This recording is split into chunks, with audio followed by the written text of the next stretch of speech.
Today, I'll be talking about, as mentioned, part of the research that I'm currently doing as a first-year PhD candidate.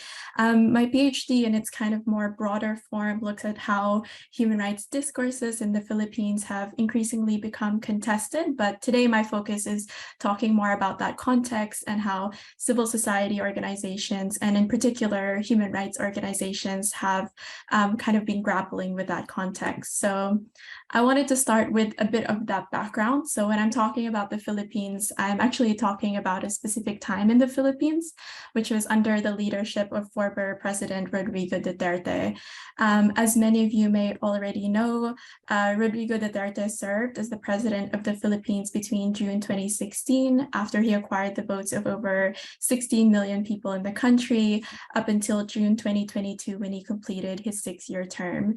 And throughout his presidency, Duterte became quite well known for some of his controversial discourses about human rights, especially when it came to defending some of the killings being committed of alleged criminals as part of his strategy to combat the so-called drug crisis in the country.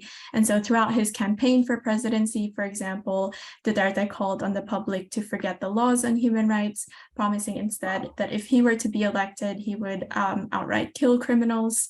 And during his term, when he began fulfilling some of these promises, he also repeatedly said he does not care about human rights, and at once said he would be happy to go to jail for the killing of human rights activists. And so these discourses against human rights, or anti-rights discourses, as some scholars have referred to it, performed very important political work during Duterte's term. We have seen, for example, that a lot of the violations that he would encourage in speech would often occur at alarming rates during his presidency. We have seen that a lot of the violations with the war on drugs, with government statistics showing that at least 6,000 people have been killed in official anti-drug police operations just between July 2016 to January 2022, with documentations from human rights groups that consider killings that occurred also during vigilante encounters, estimating it to be between 12 to 30,000. And there's also been several incidents of harassment towards human rights activists, many of whom were arrested, detained, as well as killed. And for the most part, Duterte's vocal hostility towards human rights was met with acceptance, at least by a significant portion of the Filipino population. During the 2016 elections, Duterte's anti-rights narrative still gave him around 6 million more voters than his nearest opponent. And these voters appear to cut across classes, generations, gender, and geography. And the support that he amassed at the beginning also stayed relatively consistent up until the very end. Even as evidence of human rights violations started to mount, polls kept showing that Duterte was registering high approval ratings among the public. And so in the wake of Duterte's departure from office this year, there are a lot of questions that remain to be answered. Questions like, how did Duterte's anti-rights discourses gain this widespread acceptance? And perhaps more importantly, what lessons can organizations advocating for human rights take from that history? And I think part of answering those questions necessitates perhaps a deeper consideration of the emotional appeal of Duterte's effective discourses. Emotion and affect are not really common concepts associated with human rights, but I think they appear quite centrally in the human rights issues that civil society faced, which was exemplified clearly during the Duterte administration. Many scholars who have written about Duterte's popularity, for example, have defined him as a populist, with kind of an ability to tap into as well as mobilize people's emotions. And while there are endless definitions that can be used to describe populism, one really useful one that highlights the kind of emotional and effective dimension of populism is the definition of populism as a performed and enacted political style, which can kind of be understood by analyzing the interactions that exist between populist leaders as the kind of performers and the people as the audience. This idea draws largely from the work of scholars Moffitt and Termy, who defined populism as a political style involving repertoires of performances that influence political relations between a populist leader, the people, and vice versa. And I think we see that idea of performance really clearly in the case of Duterte, who was a known storyteller that often wove together stories aimed at heightening existing fears about drugs so as to justify his anti-rights politics. One example of that can be seen in a speech that he'd made in 2020, where he told a story about an unnamed family in which the father supposedly gets addicted to drugs, and as a result of his drug use, starts beating up his wife and children, engaging in drunkenness and robbery. His wife is then forced to find work to provide for the family, which may lead her to be trafficked abroad or relocated abroad, where she may be treated as a slave, subject to rape, and forced to get abortions. And the children, in turn, turn to drugs themselves. And Duterte concludes that section of the story by saying, if this is what can happen in one family, multiply it with the thousands in our midst, and we can see why drugs is a problem for society. And this, he said, is why I don't care about human rights, and why he then goes on to order authorities to kill drug users. Now, that story that Duterte tells is in many ways incoherent. It simplifies and it distorts the drug problem, as well as completely scapegoats drug users. It is also kind of inconsistent in its usage of rights, saying that he doesn't care about them, but clearly spending a lot of time trying to justify why drug users in particular do not deserve them. But Duterte, as being a populist, his main goal is to make that type of story still resonate with his audience, which it does in a few ways. For one, Duterte effectively frames human rights violations against drug users, not necessarily as a merciless act of violence, but more as a common sense matter of self-defense against an alleged aggressor. This type of framing helps deflect wrongdoing from Duterte, as well as advance the idea that violating the rights of these actors is being done as a public good. The story is also moving in that it gives a detailed account of the suffering many people in the Philippines know intimately: addiction, family separation, the abuse of overseas Filipino workers. And the story also benefits from Duterte's emotional performance of it. When Duterte spoke about this story, as he often did with other social issues, he used an enraged tone. He would swear out of frustration and admit his own anger about it. Duterte often acted as though people's pain were also his pain, and as part of this was always careful during his presidency not to distance himself from the public by using political jargon or dressing extravagantly. And in response to Duterte's discourses, people were also known to have assessed Duterte's and their support for him experientially or viscerally, based on how well the discourses he performed resonated with their experiences or not.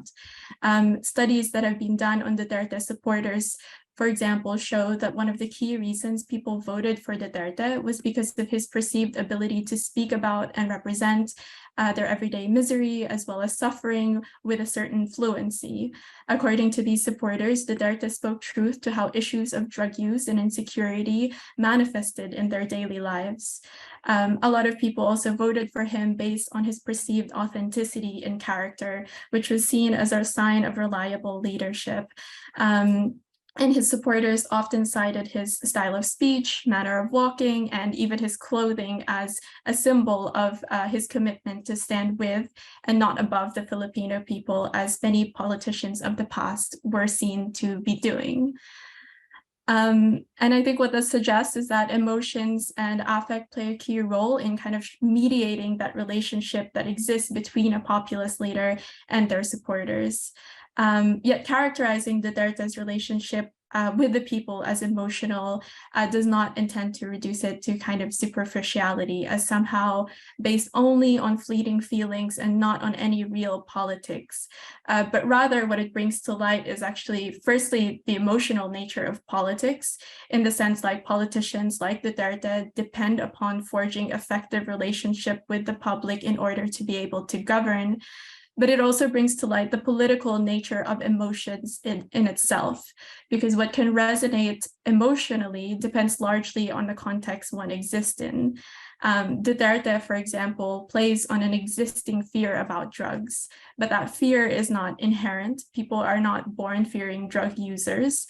Duterte's representation of them as fearsome thrives only in such a context where the image of drug users as people to be feared is already well codified in cultural histories and memories. And indeed, this has been the case in the Philippines, where drug users have often been stigmatized as dangerous communities. There's also nothing innately appealing about Duterte's man of the people character, but it draws appeal largely because, as studies have shown, there is a growing perception among many in the Philippines that basically since the downfall of late dictator Ferdinand Marcos Sr. in 1986, preceding politicians have promised to restore democracy as well as improve living conditions in the country, but in practice, that promise was not realized. The political systems in the Philippines continued to be dominated by a handful of elites, all while the rest of the Filipino population is perceived to continue to endure hardships in the form of, as Duterte points out in his speeches, rampant criminality, poverty, and so on. And so, of course, if that context was also different, then Duterte's emotional discourses might not have drawn the appeal that it did. And so going back to human rights advocates, what does this mean for organizations advocating for human rights? And how do they fit into that context? I think to date, a lot of people have drawn largely pessimistic conclusions about the state of human rights in the Philippines post-Duterte, with some even noting that Duterte perhaps succeeded in turning human rights into a kind of bad word.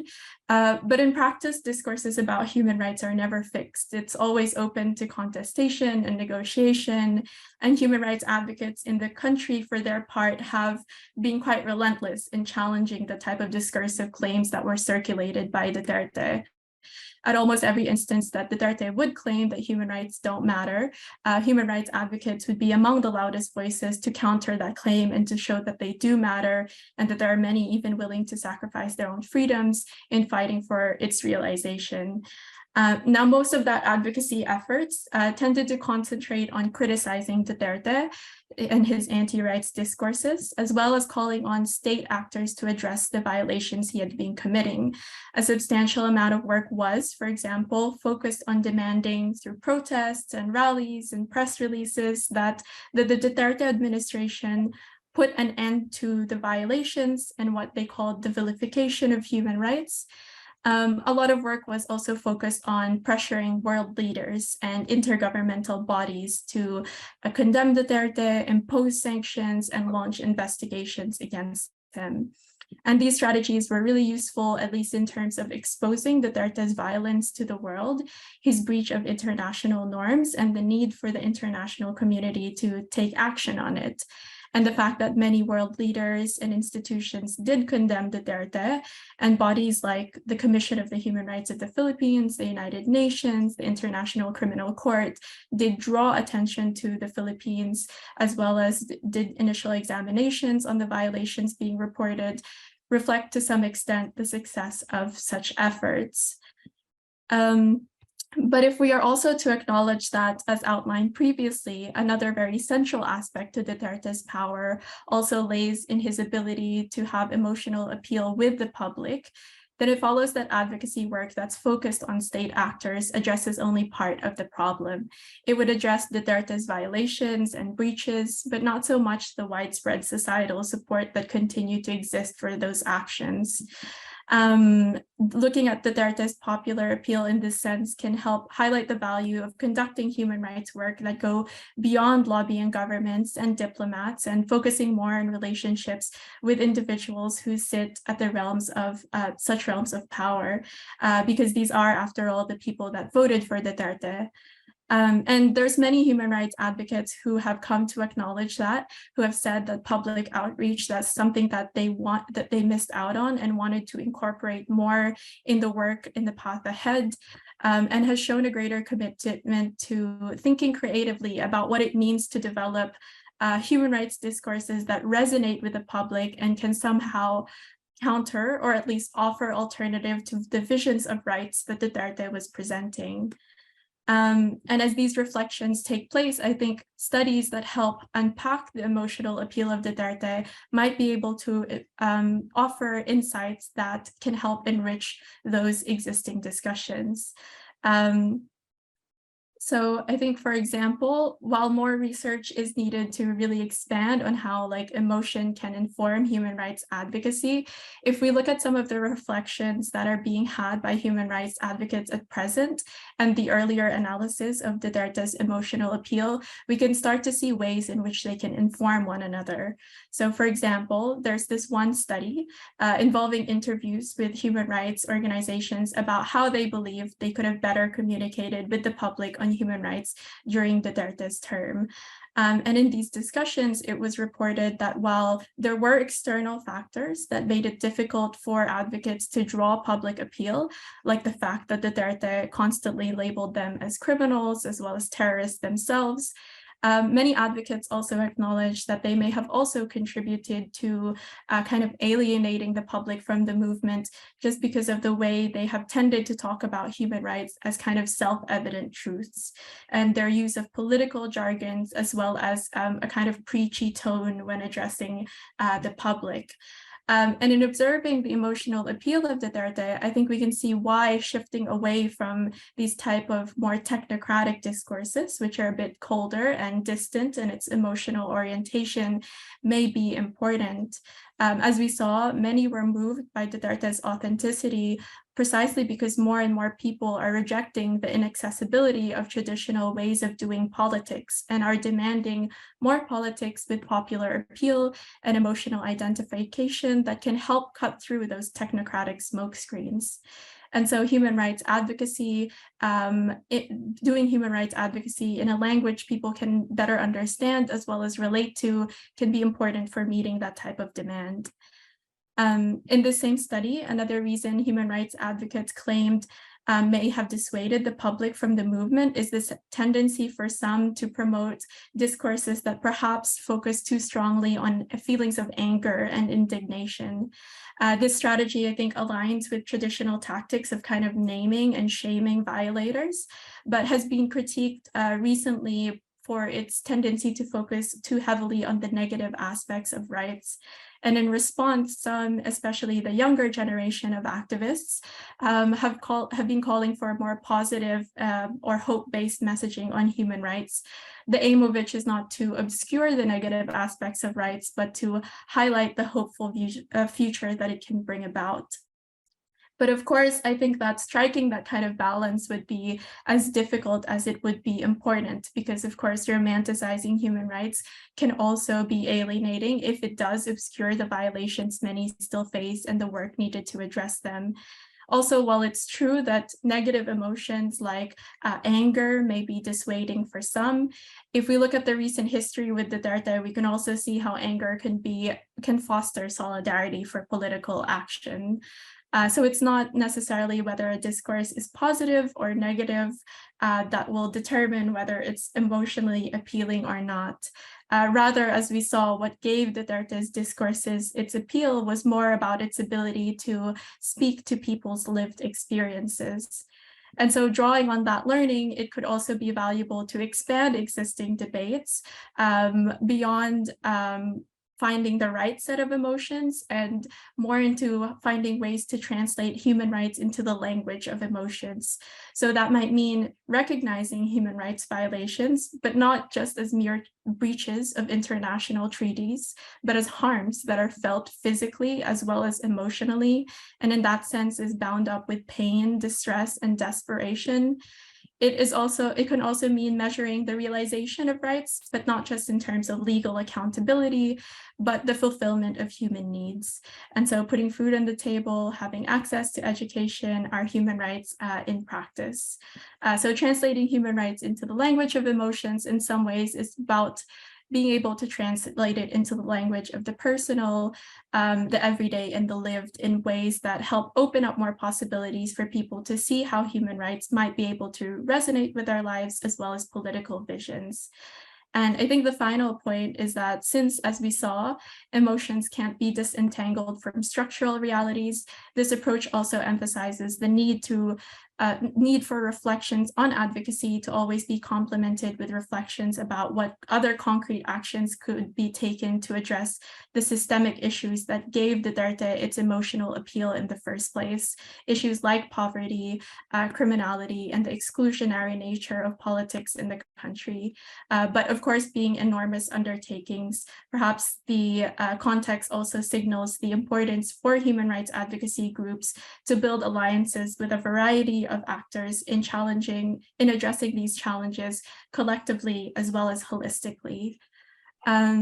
And so just to briefly conclude, as we've seen, human rights advocates were very active in terms of challenging Duterte's anti-rights discourses. And even today, rather than merely being defeated by Duterte, there remains very lively discussions being held about how to further strengthen and innovate human rights work.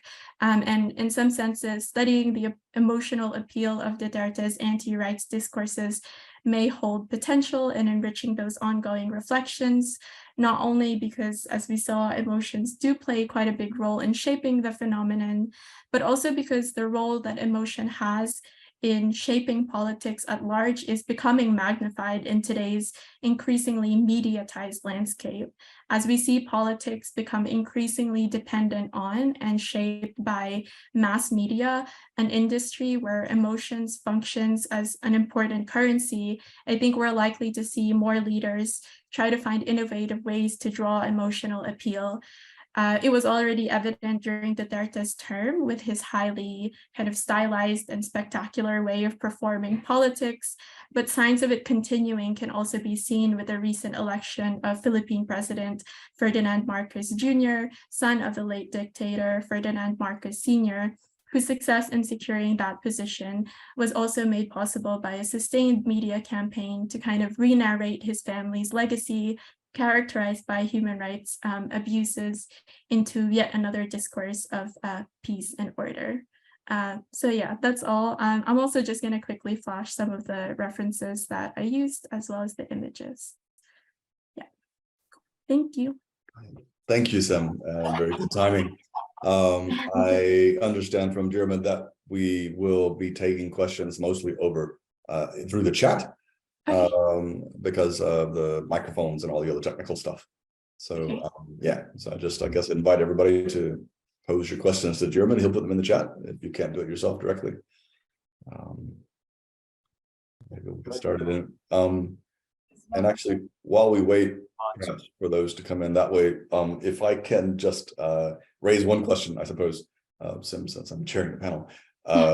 Although, I'm familiar with the work, but every time I hear you speak, there's something, new things come to mind.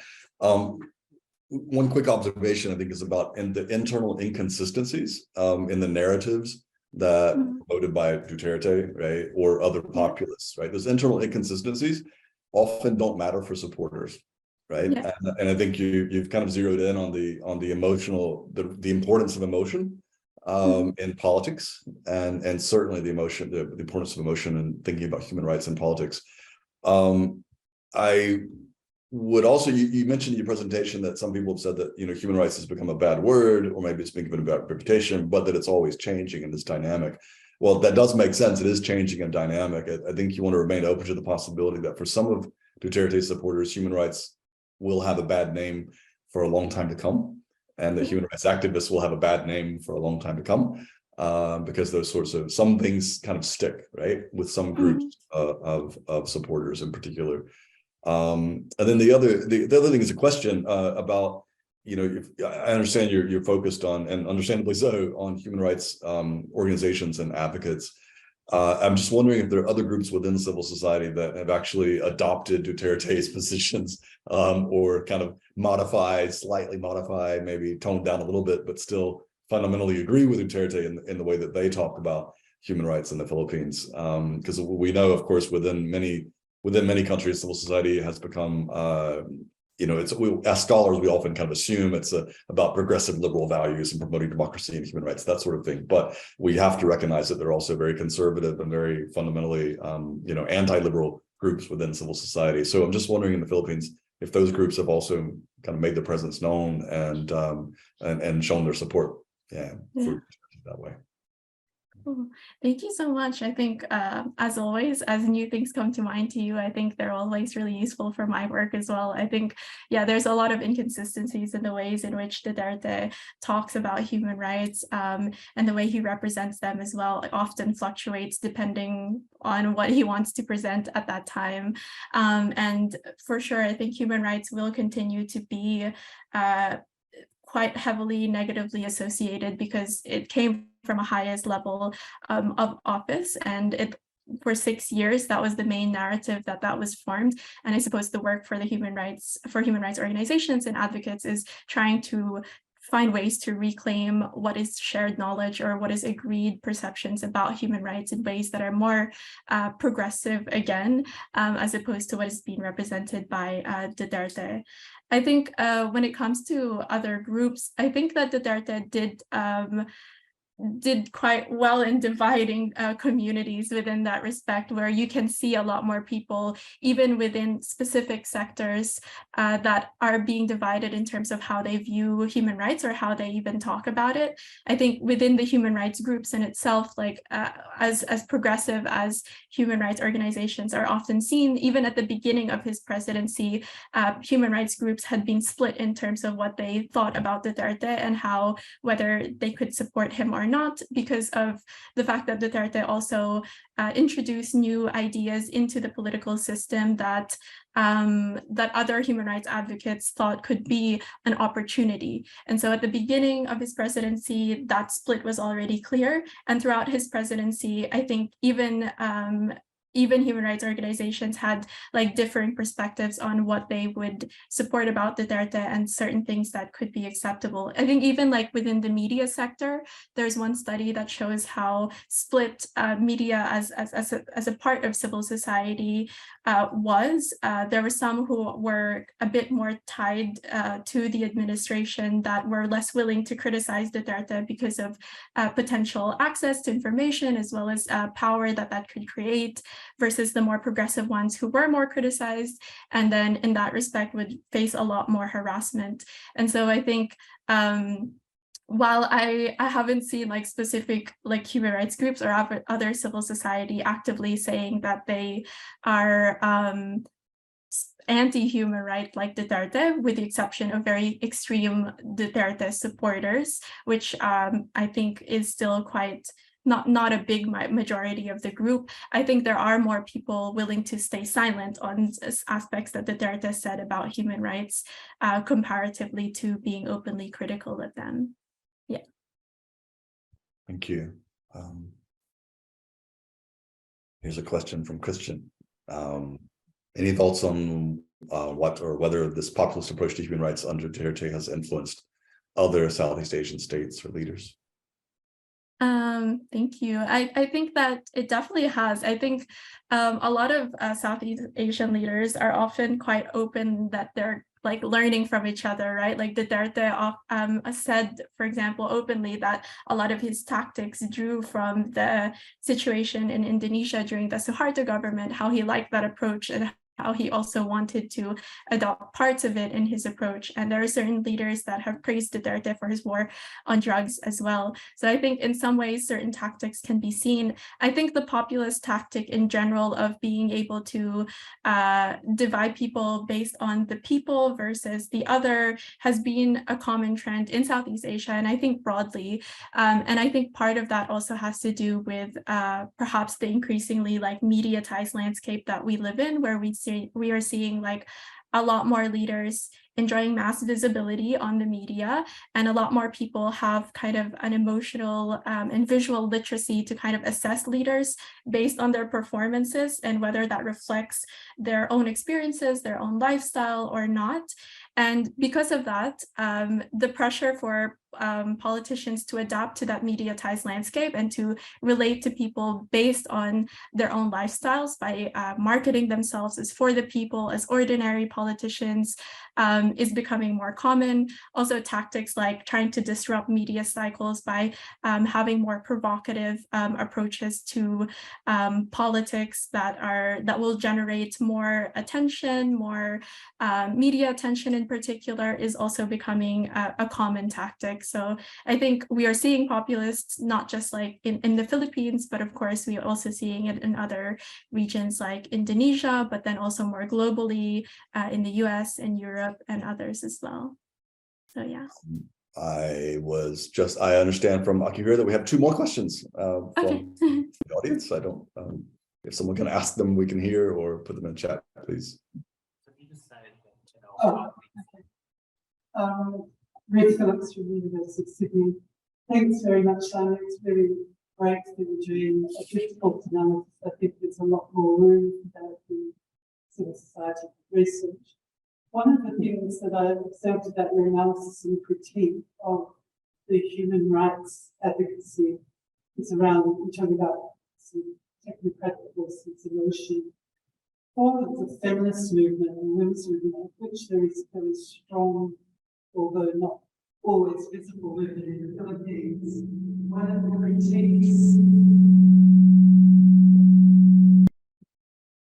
one of the critiques of human rights per se is its criminal justice focus rather than, say, a feminist focus, which looks at power relations, gender power relations. And key kind of critique is that human rights fails to see what's happening in the domestic sphere.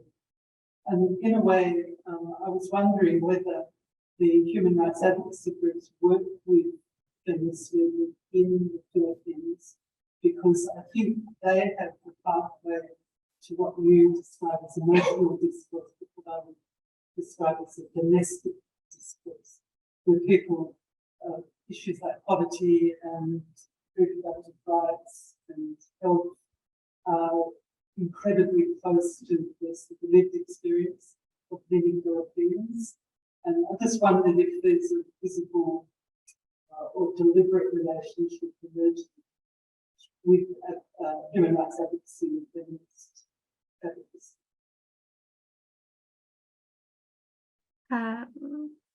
Oh, sorry, Anthony. Were you? I was just gonna say, Sim, did you get all that clearly enough? Oh, it's on the chat as well, but I think I kind of got it, like whether there was any collaboration between human rights advocates as well as feminist movements in the Philippines, right? I'm just checking the chat. Yeah. So there are I think a lot of relationships between human rights advocacy groups and like general human rights advocacy groups. I think there is a tendency still in the Philippines, as in many other countries as well, for feminist groups to be siloed. So for human rights issues to primarily be seen as kind of civil and political issues, with sometimes that feminist approach kind of missing. So there are many feminist groups in the Philippines who are engaging in human rights advocacy work. But I think there is a lot of room for improvement in being able to see them work closer together. I also agree that feminist approaches would probably be among the most has the strongest tradition in terms of linking emotions with politics. And I think part of my research is actually also to engage with feminist understanding with emotion and affect, because the tradition is already there, especially with regards to power relations, instead of seeing things more from, like, as you said, a criminal justice perspective.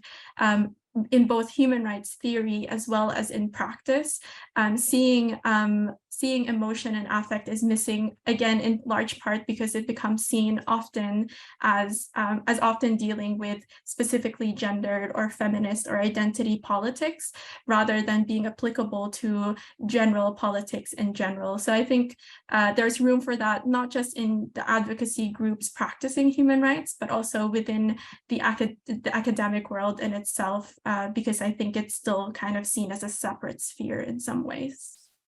Yeah. Thank you, Sim, and thanks for the questions. I'm sorry, I know there's probably at least one other question waiting there, but in order to avoid eating into other people's time, we should probably close for now. But if you would all join me in thanking Sim for her presentation.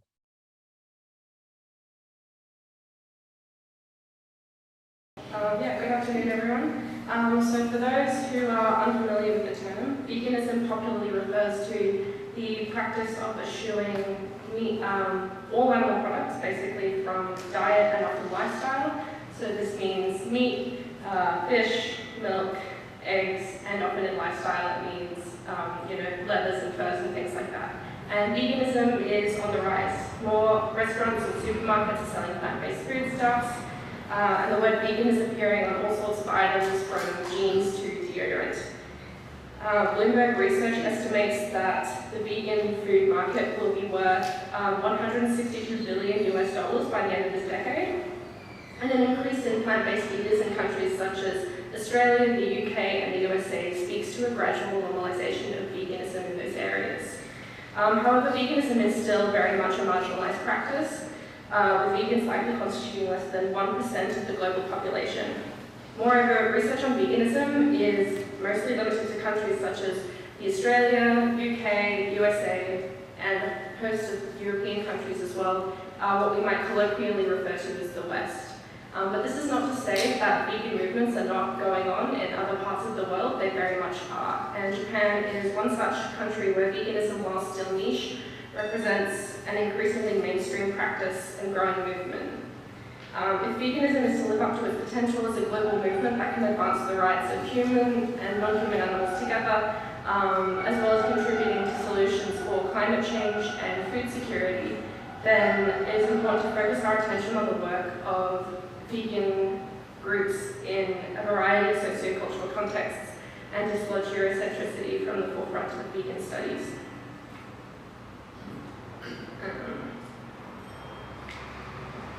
I just want to see, cool, right, animation's working. Most academic literature pins the motivations of veganism down to these three broad categories: animal ethics, environment, and health.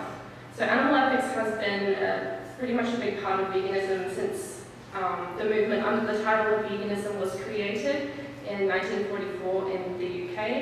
And it remains a core part of veganism today, as most people who maintain a fully vegan diet profess to doing so for animal rights reasons. And today the Vegan Society, which created the term, now provides the most widely used definition of veganism, which is a philosophy and way of living which seeks to exclude as far as possible and practicable all forms of exploitation of and cruelty to animals for food, clothing, or any other purpose. And over time, especially in recent years, veganism has become increasingly intertwined with environmentalism, as it is estimated that the animal agriculture industry accounts for 14.5% of global greenhouse gases, and also contributes to a wealth of environmental issues such as deforestation, water pollution, and biodiversity loss.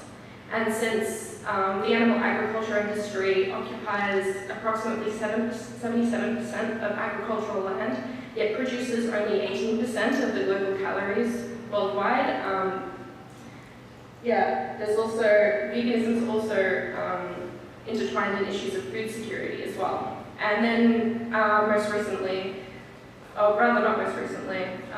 second most recently, health has also been kind of a part of motivations for veganism, as there has been in recent years studies coming out about the benefits of plant-based diets and also the potential health risks of animal products, particularly processed red meat. So that's also had an influence on diet as well.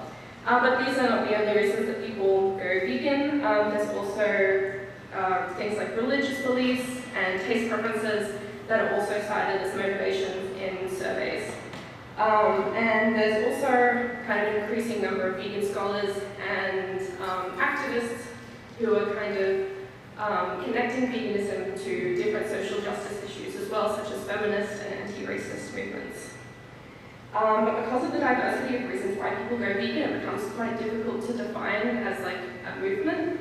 And as such, scholars have pondered over potential definitions that can include both ideological and practical elements of veganism.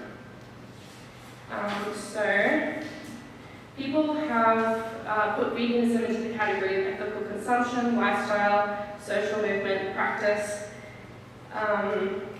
But due to veganism's mostly altruistic goals and progressive character, vegan studies is often associated a lot with the political left, although there are outliers to this as well. So as such, people have even proposed terms like political solidarity and left practice to define veganism.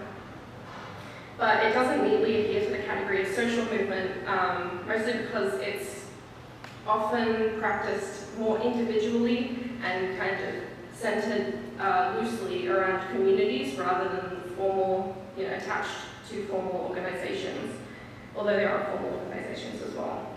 So a more elegant solution might be to define veganism as a lifestyle movement, which is a term coined by Heinkel, Johnson and Jones in their 2012 article, which consciously and actively promotes a lifestyle or way of life as a primary means to foster social change. Lifestyle movements are characterized by three things, which are that they are structurally diffuse, that they promote a lifestyle as a primary method of social change, and that they center on cultivating a morally coherent, personally meaningful identity.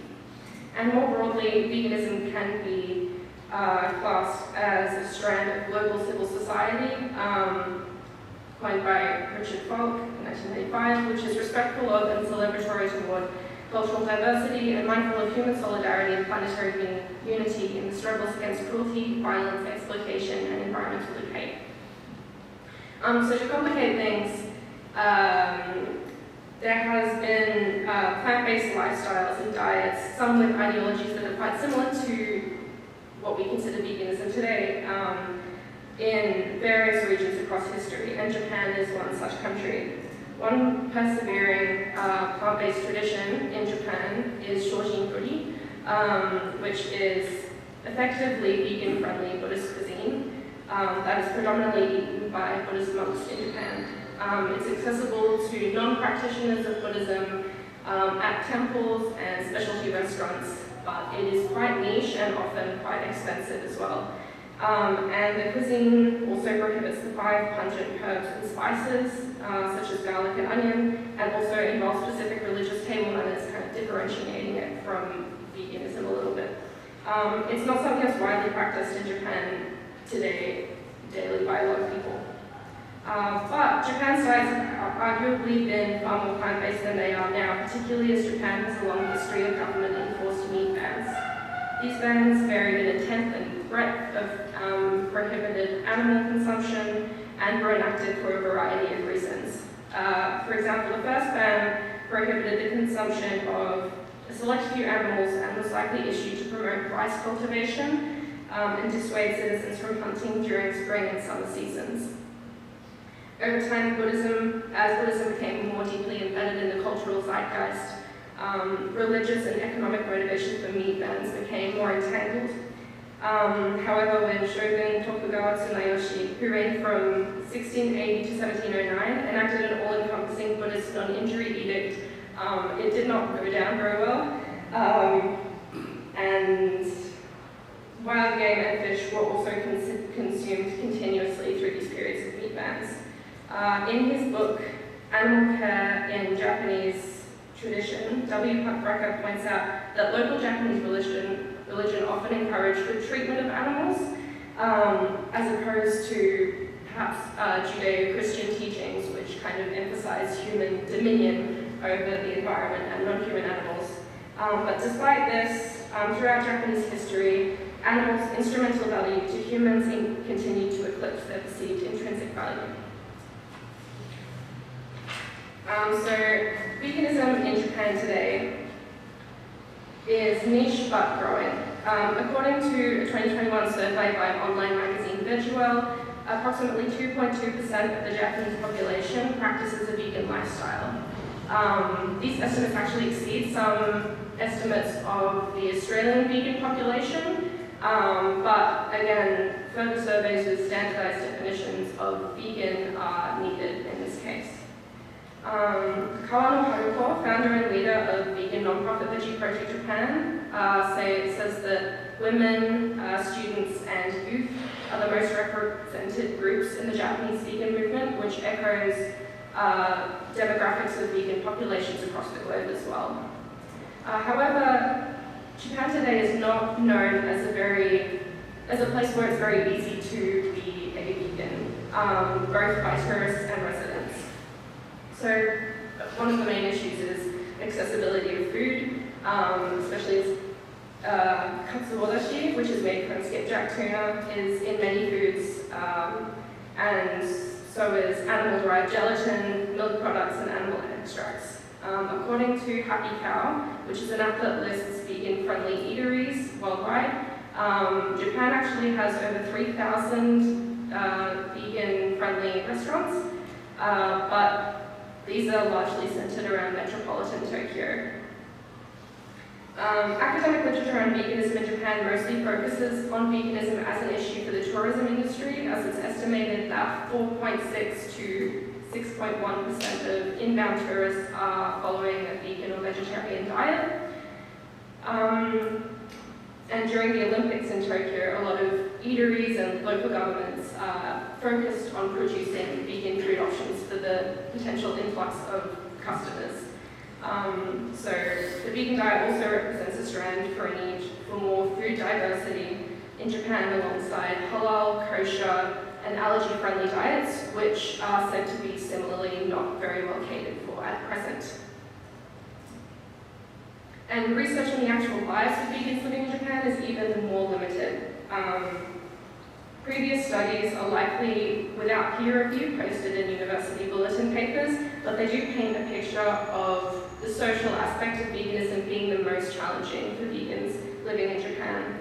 Graduate scholar Sumida's 2011 study of 8 vegetarians found that nearly all of them experienced interference from family, friends, or co-workers, which ranged from things like negative comments to being forced to eat meat by family members.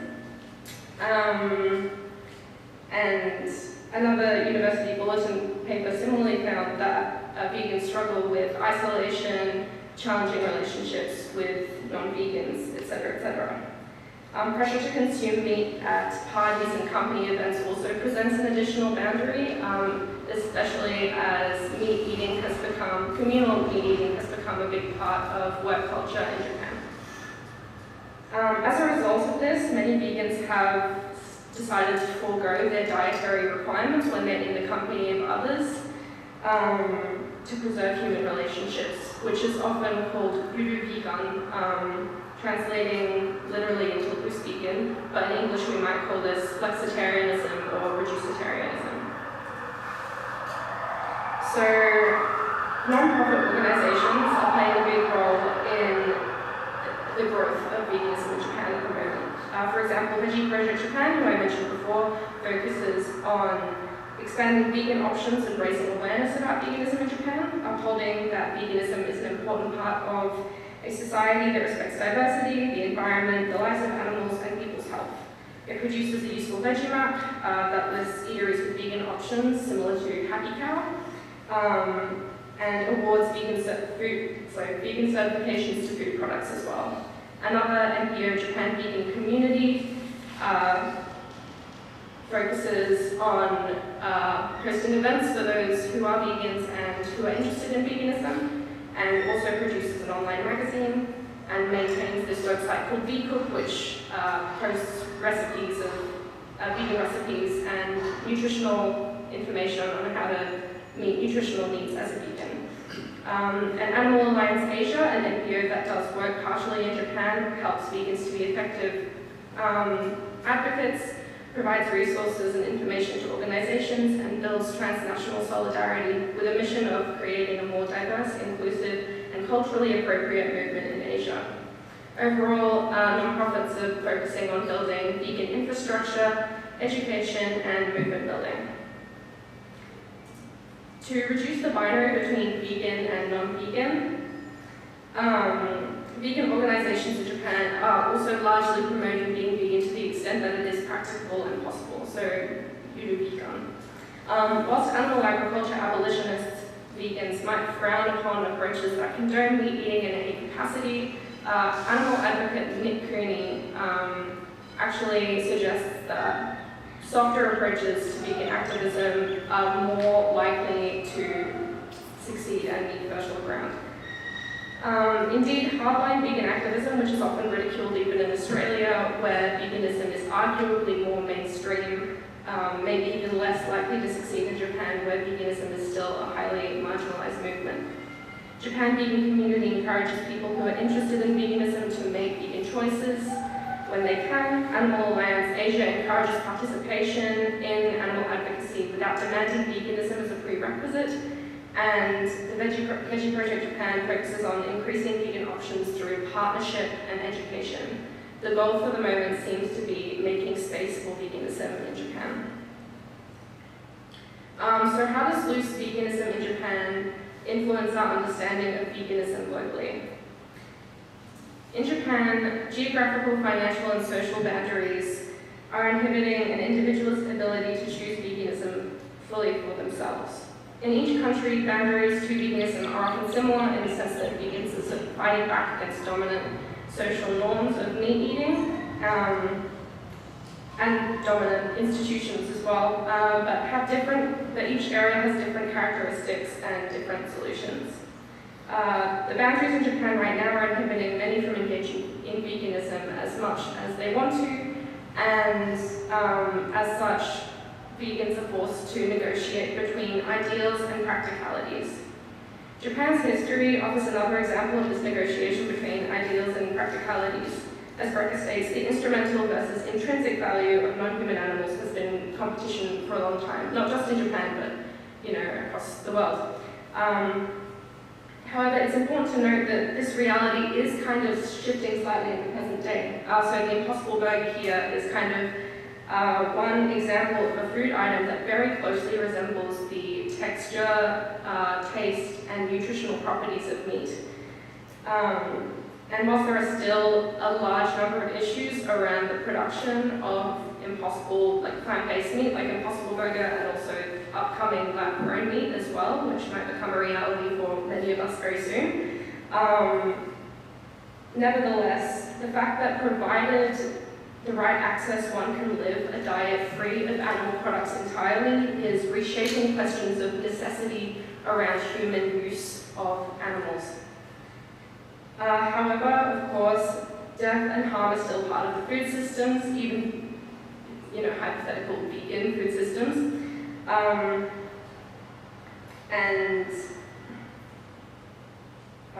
Vegans in Japan know this, of course, and they are, their choices and their activism focus on reducing harm rather than banning animal products entirely without jeopardizing their health, security, or human relationships.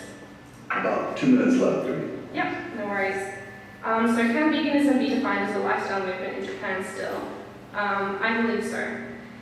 It uses lifestyle choice as a primary vehicle for social change. It is structurally diffuse and involves cultivating personal and collective identity. However, with many Japanese NPOs encouraging loose veganism and preliminary studies suggesting that many vegans choose to keep their veganism private to avoid obstructing human relationships, or due to social pressures, vegans are unable to fully align their values with daily practice. The role of identity work, as it is defined in Heinfeld et al.'s article, is perhaps subdued in the case of veganism in Japan. Perhaps the new identity of Yudo-vegan presents a more socially acceptable alternative as well, and of course there is room for more suitable definitions of veganism to arise locally from within Japan. Veganism in Japan then comes the question as to how veganism might be defined beyond practice. Vegan studies scholar Corey Wren proposes the concept of pluralistic veganisms, as the vegan society's possible and practical definition allows for a variety of interpretation. And perhaps veganism can be best understood as well, like feminism, as a continuum of orientations rather than a binary group membership. So where to from here? In terms of my research, I have just passed confirmation and completed my first year of my PhD, so very much in the early stages for me. I'm hoping to conduct field work in Tokyo next year. But simultaneously, other scholars and activists are producing a wealth of knowledge around this topic, and I anticipate that in the next few years, veganism in Japan literature on veganism in Japan will have expanded significantly. As it is estimated that in order to achieve sustainable food systems, we need to reduce meat consumption in wealthy countries by 75%. Plant-based diets are anticipated to play an important role in sustaining human life at current global population levels. In 2019, the IPCC outlined dietary change as a key climate change measure with promising effects, demonstrating that on average vegan diets have the most potential for emission mitigation.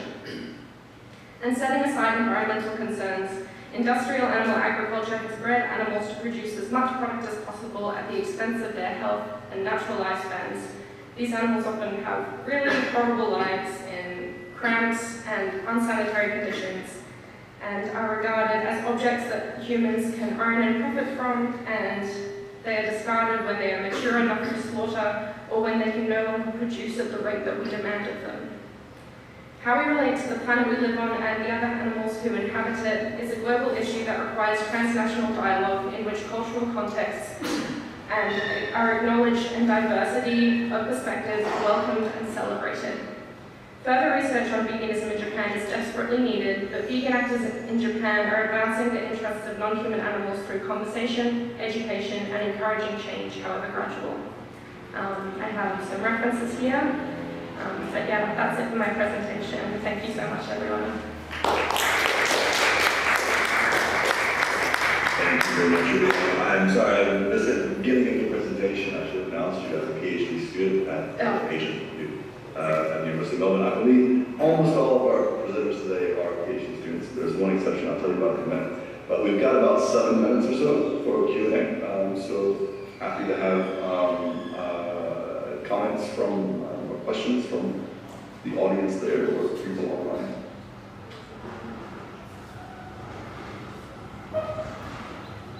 And Ruby, since you're there, I'm guessing if people ask you questions live, you can hear them. Or are you going to just sorry? Yeah, with the microphone. You want to go? I'm Steve Noakes from the University of Auckland. I originally had a question about whether you felt like there was some sort of tension in the definition that you were using related to civil society, global civil society. Yeah. The slide where you say, well, it's tolerant of cultural movements, and yet at the same time needs to promote this very specific set of ideas. And I think you came around to addressing that towards the end of the presentation. But what I wanted to ask in response was, I understood the point about the strategy being making space for veganism in Japan that doesn't currently exist.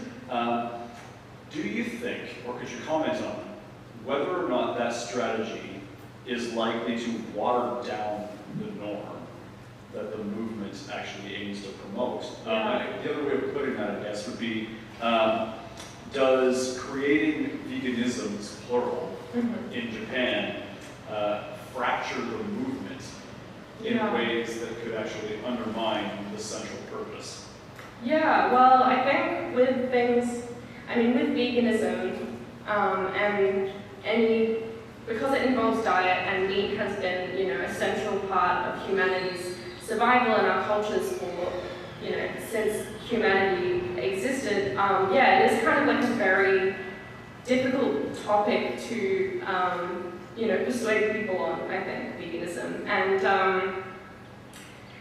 I think it's better to not look at things in absolutes because, the reality is that for some people, giving up meat entirely is just not feasible. It's just not. And I think veganism needs to respect that to a degree. Yes, the central premise of the movement is that we should, give up on animal products altogether for a variety of different reasons. But yeah, that's not entirely realistic, and it's important to remember that as well, harm is kind of part of our food systems in general, from animals that get slaughtered in the production process of crops as well, and also humans who are exploited in some production of crops like sugar and cotton. I think in South America are still issues. And indentured labor is still very much a part of that. And so yeah, I think it's difficult to then say, oh well, we should, you know, get rid of animals altogether, and reduction is kind of the best message. And even the Vegan Society UK recognises this in the practicable and possible part of the definition. I think some people would argue that yes, it does water down the movement, but at the same time, perhaps if you're looking at it from a utilitarian perspective, you know, the benefit of, you know, asking people to reduce their animal consumption for both animals and the environment is better than, you know, telling people you can't eat this stuff altogether, and then, you know, more people will more likely to turn away from that, I think. Yeah, I hope that answers your question. Any other, or is there a chat question? Oh, that was you? Okay, cool. Any other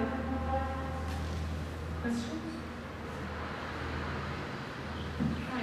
Oh, My name is Hi. my name is Justin Machak from the Indigenous Indonesian Studies. My question is, yeah, I want to hear your comments on, yeah, have there been any serious cultural objections to the movement? Because, yeah, from the community where I come from, meat eating is part of the culture, especially in traditional events. Yeah. Yes, so I want to go. Yeah, definitely. Yeah, thank you. I think it ranges, you know, from individual to individual. But yeah, there definitely has been pushback. I mean, veganism is still quite marginal, so it doesn't really, at the moment, pose a real, you know, tangible threat to like meat eating culture. And you know, very few vegans are saying like, oh, you can't eat meat at all. Especially in Japan, you know, people are very aware of like how meat is super important to culture in a lot of ways. But yeah, there has been some, you know, every time there's like a vegan or animal advocacy protest in Japan, like a street march, there's always pushback against it, whether it be from the media or like at the time, like oppositional protests as well. And in particular, this figure called who's like a prominent like online personality kind of guy. He's released a lot of kind of anti-vegan content as well. But yeah, I think, you know, yeah, it's kind of changing within different circles. Definitely, there's more of, I think, pushback from, you know, dominant culture, and yeah, I hope that answers your question. Yeah. A little bit, yeah. Thank you, Ruby. That was a very thought-provoking presentation. Well done. Thank you. My question was, have you observed in your sort of observations of veganism in Japan any generational differences? So maybe the younger generations and perhaps older generations approach to veganism, and if you have, what kind of differences were there? Yeah, so youth are definitely at the center of the vegan movement in Japan, for sure. Yeah, it really does seem to be a majority youth practice, although there are kind of some older generation vegan movements that definitely center more on like health. And I'm sure, like, I'm aware that like a lot of older people in Japan, particularly those who live in rural areas, tend to eat a diet that's very, very meat reduced anyway. Like there's very little meat, it's mostly vegetables and grains and things like that as well. Yeah, so there's definitely some like connections to be discussed there. But from how I understand it, the youth are the ones who are kind of pushing for veganism or meat-reduced diets for environmental reasons and for, you know, social justice and non-human animal rights reasons, whereas you know, more older people who might be involved in the vegan movement are more kind of interested in the potential health benefits of the vegan diet. Yeah, I hope that answers your question. And Ruby and everybody, I'm sorry my phone just gone off and reminded me that we are at time for the presentation. But thank you, this is fascinating. So much more we can talk about, and I'm glad you're there with others in the room that can talk to you. Great. But everybody, join me in thanking Ruby.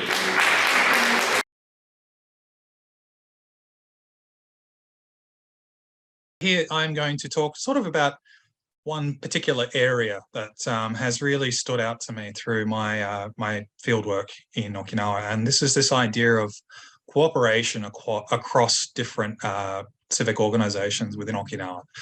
Many of these organizations are grassroots, and they're all sort of working with each other with different objectives in mind, but also sort of converging ones at the same time. But first, I just want to share just a very quick little story that I think sort of emphasizes my point a little bit. I was, after an interview I had with one of my, one of the people I've been working with the PFAS, the liaison group, we went to a restaurant in Chatan, which is in sort of central Okinawa, and we sort of got into a conversation about, you know, local foods. And I thought, well, you know, every place is a local food, right? This is Japan. And even Okinawa itself, you know, there's different cities have different delicacies and this sort of thing. And I sort of asked her about this as well. We don't really have any farmland. I'm like, oh, well, why is that? Well, the Kadena Air Base and MCAS for Tenma facilities take up all of the flat land. We can't really do any farming. I'm like, oh, okay, fair enough. And we sort of got talking a little bit, and I've noticed in Japan, in Okinawa in particular, there's a lot of land reclamation projects. And I thought, well, this is kind of interesting. It sort of feeds into my environmental topic as well. And I was just curious because I know they've done it in Chatan. And I sort of asked, well, you know, why did this land reclamation project go? As well, a lot of the land around here is on hills, and there wasn't enough residential space, so they filled in an area so they could build houses on. I was like, was that because, you know, the baseland takes up so much of that flat space? Is it? Yeah, pretty much. And in Chatan, it takes up 50% of the space of that particular town. So there's really not a lot of space for people to live. And lastly, this lady's daughter joined us as well, and she'd been working with children with learning disabilities at local schools, or supporting them, I should say. And we sort of went into this conversation. Like she says, oh, well, I think it's been increasing, and I'm really worried that it's connected to this PFAS problem. And this is where we sort of where I wanted to demonstrate this sort of crossing over between these so many different dimensions. And this was in the space of a 15-minute conversation. It's inescapable what is happening in Okinawa. If you are involved in one aspect, you are involved in many. And when I particularly looked at this PFAS problem, as well as another problem with the Yambara forest, but today I want to focus more on PFAS and another area that I want to talk about. But so I wanted to sort of establish there's this inescapable quality to what the sort of the bases in Okinawa, and sort of how that impacts regular life. So PFAS, I will get into it in a little bit, but just to start off with, I've sort of conceptualized what's happening in Okinawa as a risk society. Now, the risk society was a theory first developed by Ulrich Beck in the early 90s, after he witnessed, or actually, I guess late 80s technically, after he was influenced by the Chernobyl disaster. And this sort of inescapable issue caused by the modernity of the world. Just it created such immense risk to all residents around us. And this has been applied to things like climate change and I guess other sort of natural disasters and other areas as well. I mean, there's plenty to look at, but I thought what's happening in Okinawa is very similar. It has similar traits. We're seeing this we're able to escape the risks that are incurred by the US military bases that exist here. And because of this, we end up with so much overlap between different issues and different problems and people trying to somehow counteract this risk. Now, I see one of the defining factors of this risk society as the US-Japan Status of Forces Agreement. It's a very lopsided agreement that was developed first in 1960 with the realities of the time at mind, and it has not been changed ever since. And because of this sort of one-sided agreement has made it very difficult for local residents to actually speak up and actually create change in vis-a-vis the US military occupation in Okinawa. For example, if I will actually, what we'll do, we'll get into this anyway. I'll get into this in the next slide. But so basically through this idea of this sort of, oh, not that one yet, this inescapable, we can't get through this, these risks that are created by the SOFA, that are created by the military presence. There tends to be a lot of people sort of working together, and it sort of imitates what this Moriteru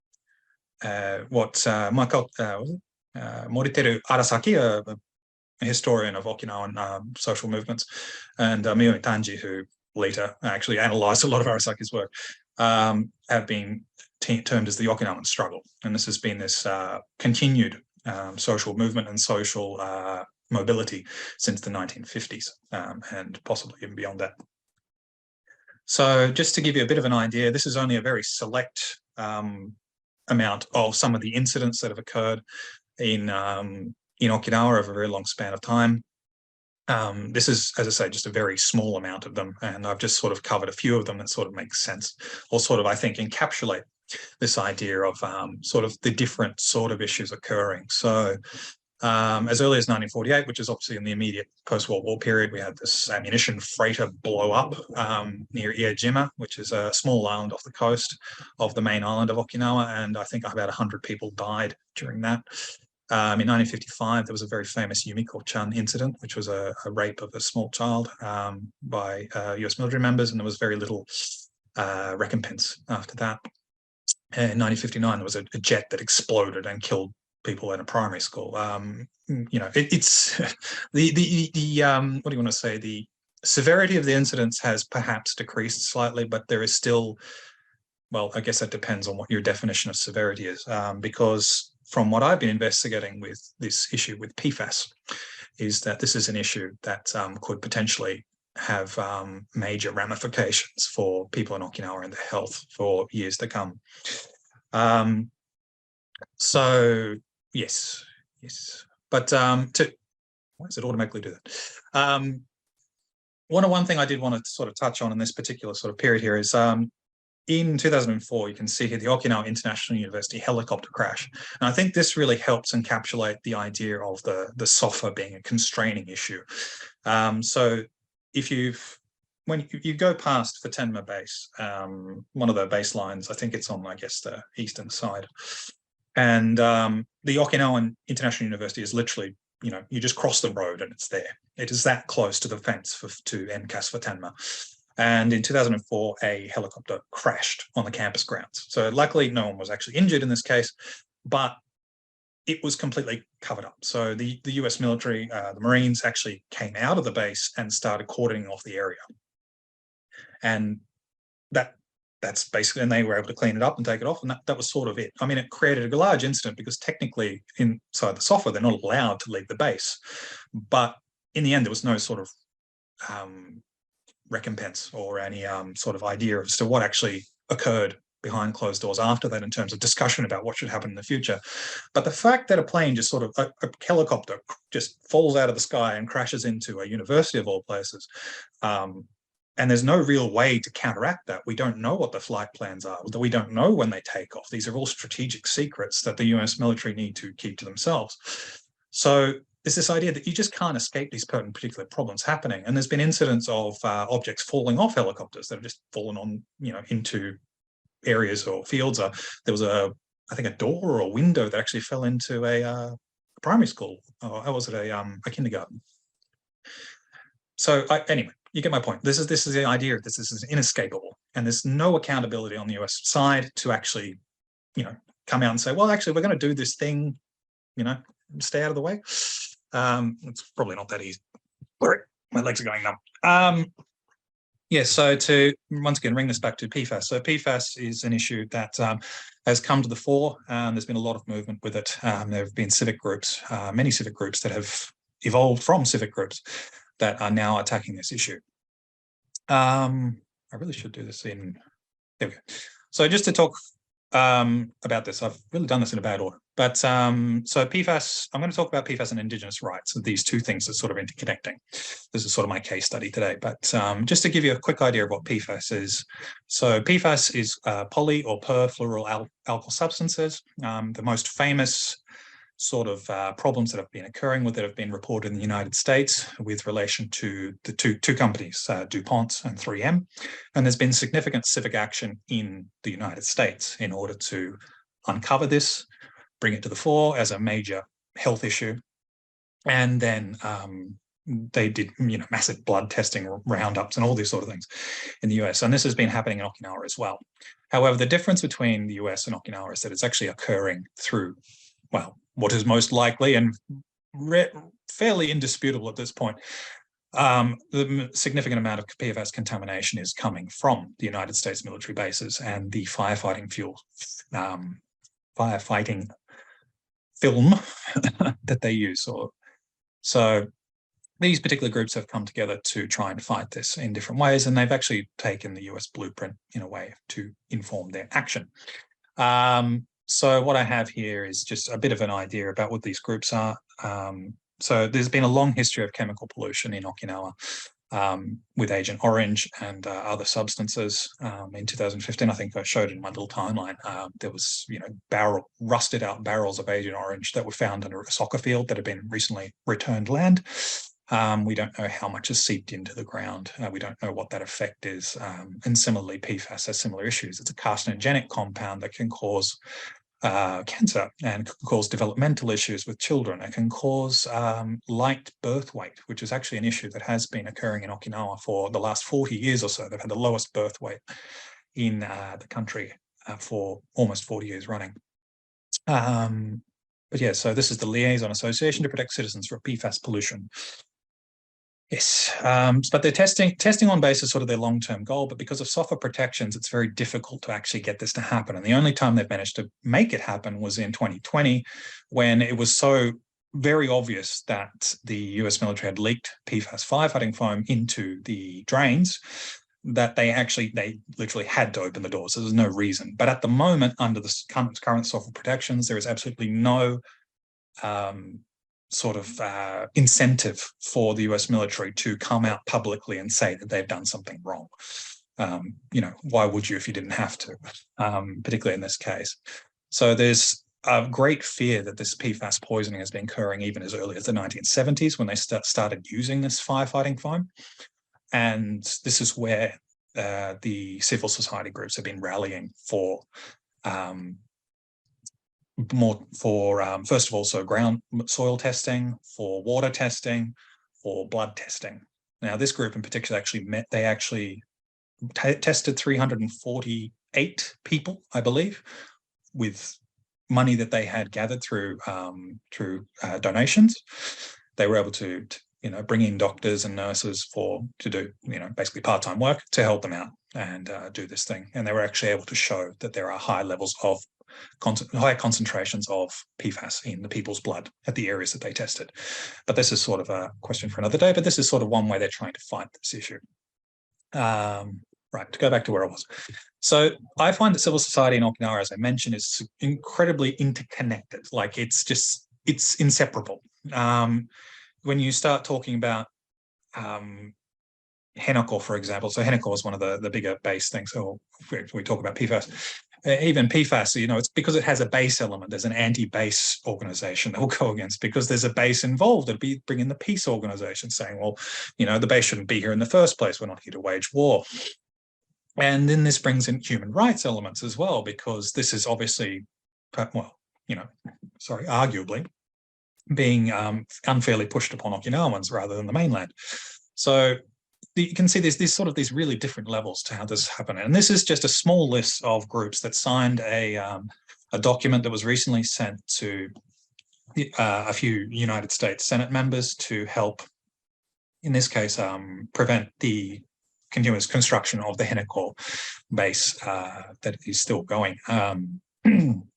So this is just some of these names. And in this particular study, I'm just looking at these two. The Association of Comprehensive Studies for Independence of the Liujuans and the Liaison Association to Protect Citizens from PFAS. So these two groups are, sort of have interesting ways that they're sort of interacting with each other. Yeah, I don't think it's necessarily obvious that because we have a chemical problem, we need, it's a human rights and therefore an indigenous problem. And this is, I think, one of the more interesting aspects of this. So, so I sort of went through this a bit. So the way the association, the ACILCS, anyway, this independence group have been basically focused on trying to develop ways that the Ryukyuan people can have slightly more control over their own destinies. There is a history of the Okinawans being more or less bullied by one major power or another. This goes back to the 17th century when the Satsuma clan sort of gave them relative freedom, but also wanted all their trade with China. And then obviously it was incorporated into Japan in the Ryukyu Shogun in the late 19th century. And then later it was occupied by the United States military, who have never left. So with all this sort of background, this is where sort of these indigenous rights groups and independence groups sort of fit in. Now, one of the interesting things that this particular group has done, and this is where I'm seeing a little bit more action in this, where other issues in Okinawa as well, is an appeal to the United Nations, which was a specific special rapporteur on the impact of toxics on indigenous people. Now, the UN recognizes the Ryukyuans as indigenous, but the Japanese government does not. The Japanese government recognizes the Ainu, but does not recognize the Ryukyuans, who are probably the largest ethnic minority in Japan, after probably Zainichi Koreans and a few others. Sorry, I misspoke. That was one of the bigger ones. And they also all concentrated in one area, which is probably another rarity with some of these groups. So the idea here is to apply pressure on the Japanese government through the United Nations. And there are other scholars like Yoshikawa Hideki, who also works in this space with the Henoko issue, that he is also sort of going through the UN to try and apply pressure that way, because going through the normal channels is not actually working. So with this, the PFAS group actually benefits from this work together. And yes, all right, I'll speed up a bit. So I thought this was kind of an interesting picture, but if you have just a quick read of this, it's sort of this this idea that it is the Ryukyuan people's rights that are being violated by this particular issue occurring. Yeah. All right, so this is just an event that actually occurred not too long ago. It's called Nuchi no Miji no Mondai. Inochi no Mizu, so the water of life, or life is water problem. And this was actually an event that was held by both the PFAS liaison group as well as the Association for Independent Study Luchu group as well. So it was interesting to see them actually combining here. Now these are three of the well, on the far left is the MC, whose name I unfortunately don't remember. But we have from the left is Iha Yoshiyasu and Machida Naomi, who are the two from the left, so 1, 2. They are both what do you want to call it, sort of leaders of the PFAS group. And over here is Tomochi Misaki, who is I guess the main representative for the independence group. And we had these sort of different events and different sort of singing. So this particular group, this was a Brazilian sociologist who was singing about the importance of water, mixing in the local Okinawan language with Portuguese and that sort of thing. But the idea here is that we're sort of trying to mix these elements of what is essentially Okinawan with this water problem. Now, I see this group, and this is just something I see with PFAS in particular. I've only highlighted one particular issue here, but there are so many sort of different groups that are involved that have stakes in this problem. And this is only a small amount of them. We have anti-base organizations, we have pro-peace organizations, women's organizations, environmental organizations, independence organizations, human rights organizations. All of these groups are very invested in this problem. It's not something that can be is just treated as an environmental issue. It combines with all these different issues because the US military is involved. In the case of women's groups, it's because there's a threat to children. It's because there's a threat to pregnant women, amongst other issues combined with this. And it sort of all feeds into each other. These are just some more combinations. This is a picture of Akinomiyagi, who is an activist inside the Yambara forest. She has been collecting empty shells, empty ammunition shells from this recently returned land that's technically now a part of a UN group. Anyway, but yeah, so these are just some of the other combinations I've noticed since interacting with these groups. Okay, so just sort of getting towards the end.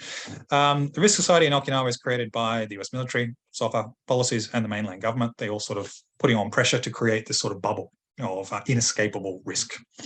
And these civic groups have joined together to combine their voices. And this is something that has happened historically as well. And basically everything, as I mentioned, is sort of related to one another. I've noticed that it's really impossible to examine any particular aspect of Okinawan civil society without actually appreciating every other intersection to it. And there's just an inability to escape risk domestically. So this has led to people going to the UN. And this quest for accountability has had led to a lot of activism towards changing the SOFA, but the SOFA is being difficult to change because of geopolitical concerns, and therefore the Risk Society continues to be reinforced. Thank you. Sorry, that was a bit motor mouth toward the end, but that's it. Thank you.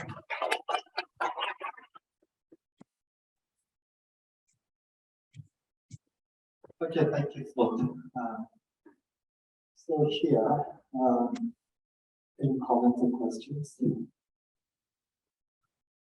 Oh, interesting. Thank you very much. I'm Janet from Fukushima. I'm just making a comment. Your presentation is very interesting because of the same situation, invisible risk, PFAS, PFOS, and nuclear radiation, health damage.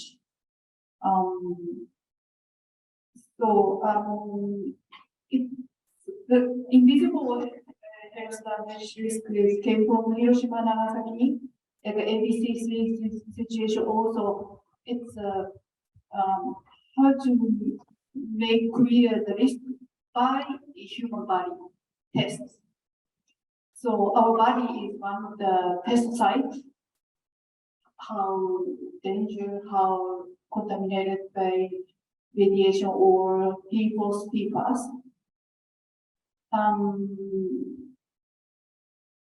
But I just commented that 2 days ago I made a conversation with Mageshima. Mageshima is Mageshima Island. It's now running the base of Japanese Defense Force and US Army. A new base will running. So they said that PFAS and the PFOS regulation is double standard because the US EPA environmental ministry is making it inside domestic regulation is very strict, but outside of base like in Okinawa, Advocacy is no regulation about PFOS and PFAS before. So the Japanese government set up their own regulation of PFAS, but there is a very not so safety level compared with the United States domestic regulation. It's double standard, it's unfair. They feel this more. So then just before, so in the 1960s, Jinzaburo Takagi, he said that civic scientist is very important for Japanese society, like the radiation risk. not only the relationship, like democracy level in the society. So your comment, your presentation will be to civic engagement will be concerned civic scientists or working with the network for the civic democracy in Japan. Thank you very much. Any comments? Yeah, sure. It's really interesting what's happening with the PFAS regulations, because it seems to be changing, at least maybe hopefully in a good way, very shortly. The PFAS group I've been working with have sort of because they've done this civil science by themselves. This has actually led to the Ministry of Environment taking it a little bit more seriously as to revising these problems. And even there's a lot more support within Okinawa as well in the local councils for doing something about the PFAS issue, simply because they've done this science. They've been very lucky that there have been a number of researchers at Kyoto University that have been interested in helping them figure out what's happening with PFAS. And that has been a big boon in actually getting this sort of thing all off the ground. So I had heard about the EPA revising their standard. It's going to be about 3,000 times less, I think, than what it is currently, which means it'll be extremely strict compared to what it has been in the past. And the theory behind Japan's Ministry of Environment, sort of their level, was meant to be based on the previous American level, which I think was about 70 or 60 nanograms per liter. Maybe it was 50.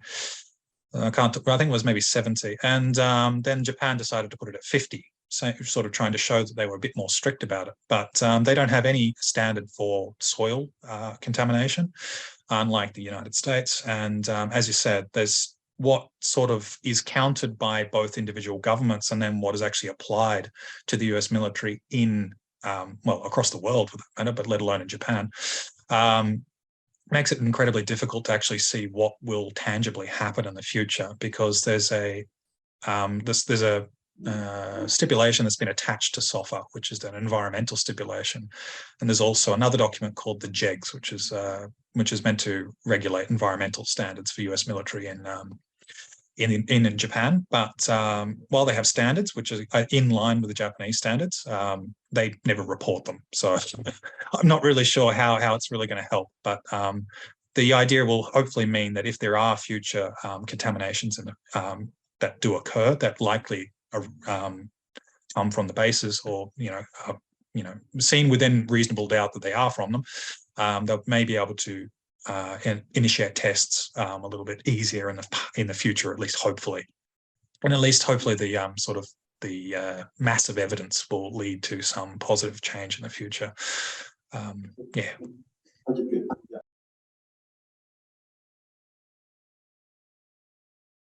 Good afternoon, everyone. I'm Kiyomi Misaki, PhD candidate at the University of Melbourne. I'm going to talk about my research project, Realizing Small-Scale Democracy, the case of Niseko, Japan. I was doing a field work in Niseko in 2017 for my master's thesis, and I started a field work in Niseko again, and since in November 2021 for my PhD thesis.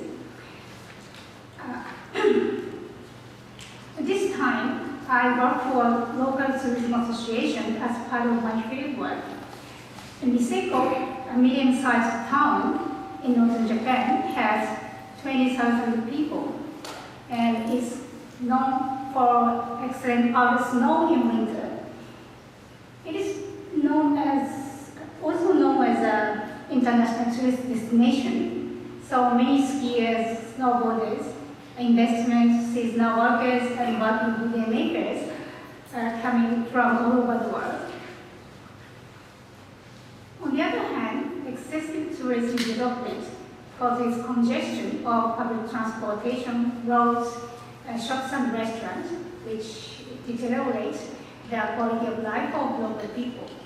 And excessive investment leads to increasing land prices, which expels local small businesses from the community. So, Niseko is currently regarded as a successful example of tourism development and from a number of challenges such as over-tourism and gentrification. So, what has created the current Niseko? Not only public snow and snowboard and ski, but also there are a lot of interactions between people and nature, and also there has been diverse grassroots activities. And Niseko has powder snow, which established the image of skiing town. And after flourishing tourism in winter, the town has thrived in tourism in summer. And tourism development attracts many people from all over the world. And some of them settled in Niseko and started their businesses. So people from all over the world contributed to the international community in Niseko. Of course, there are the people working for industries other than tourists, such as town government, construction companies, art galleries, etc. And I joined several clubs and associations. I picked 6 activities that I joined. I work for Local Tourism Association, KTA, and in KTA, my role is Local Vitalization Cooperator. I will talk about it later. And French Conversation Club and Yoke Footpath Walking Club is voluntary gatherings. And Carbon Offset Committee and Niseko Eco Project were founded by people who are concerned about the climate change and care about the environment in Niseko. I met many people thinking about the community and working for a better community. However, in working for KTA, I wonder why things are not going well. I felt people are excluded from decision making, and it is unclear who takes responsibility. I think the people's right to decide for themselves, which is the underlying basis of democracy, is undermined by something. So what is happening in KTA? KTA is a town-sponsored organization, which means it is responsible for tourism development of the town. Although KTA is a town-sponsored organization, the budget allocation from the town is insufficient. So KTA has to rely on competitive subsidies from governmental agencies to implement a project for tourism development. And I found some political issues of the organization. For example, the local people do not know what KTA does, which means a lack of information sharing, and top-down decision-making process has been prevailed in the organization, which is lack of transparency. KTA fails to involve local people in activities. On the contrary, decision-making has been done within a small circle. For example, a KTA director and friends of a director and influential people in the community decide almost everything about community and organizational matters. And KTA also relies on consultants who are invited by subsidized projects, but they are not ultimately responsible for the community. So where is participation and responsibility? And where is the right to decide for ourselves? So my research question is, participation and responsibility happening in the organization? And how is it possible to overcome this situation? To respond to that question, I use action research for my research project. According to Green, action research is a democratic research process for social change, carried out by collaboration between researchers and stakeholders. And there are three essential elements: research, action, and participation. So my research project is to take action to improve the situation. So lack of participation and responsibility is related to national and local relations. So what is happening in these parties? There are three administrative layers in Japan. At the top, there is one national level, that is Japanese government. In the middle, there are 47 prefecture levels, such as Tokyo, Hokkaido, or Okinawa, or Osaka.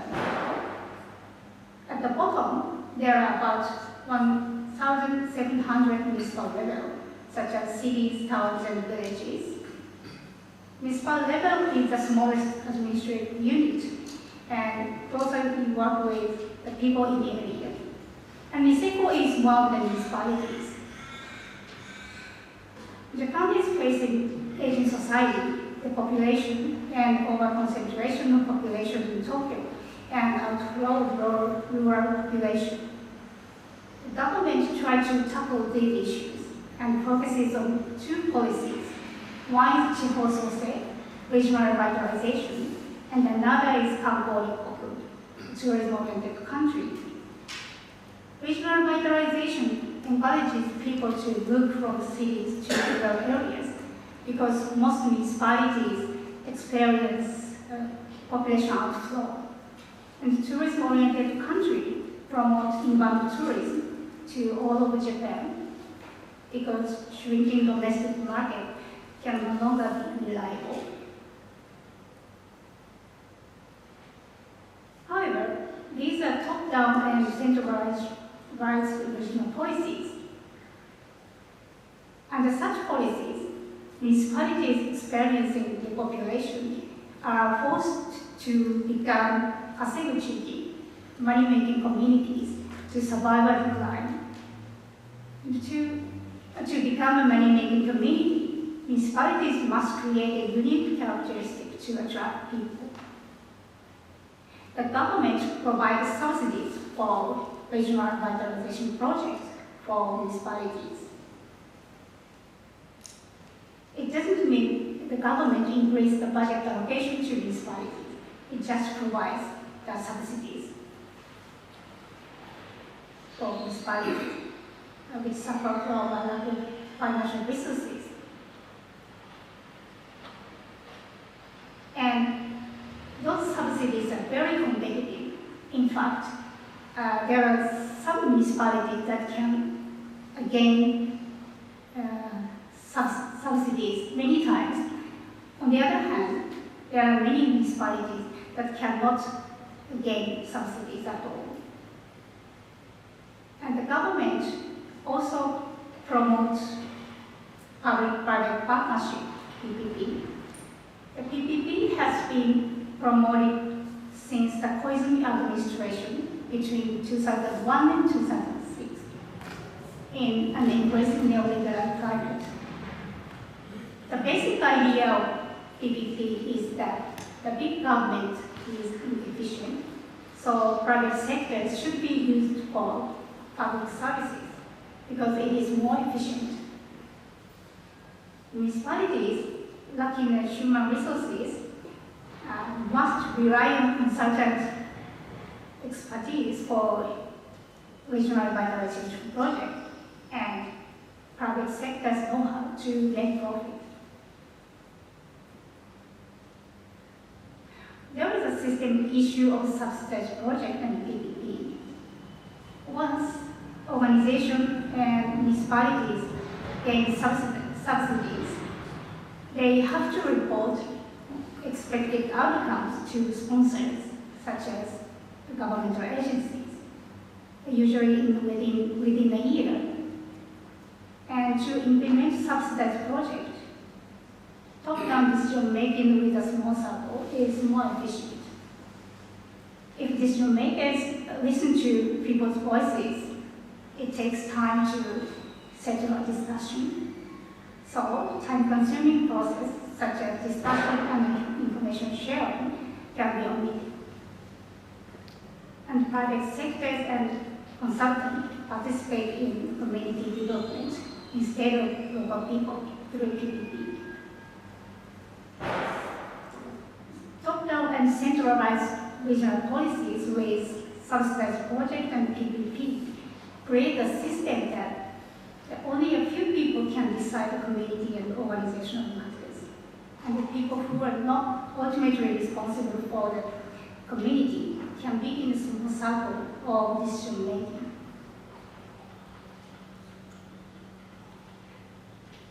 I currently work for Local Tourism Association, KTA, because I heard some voices of local people talking about consultants, experts, and scholars who are invited by subsidized project. For example, a woman working for a real estate company said, I suspect the role of consultant and expert invited to Niseko for community and tourism development.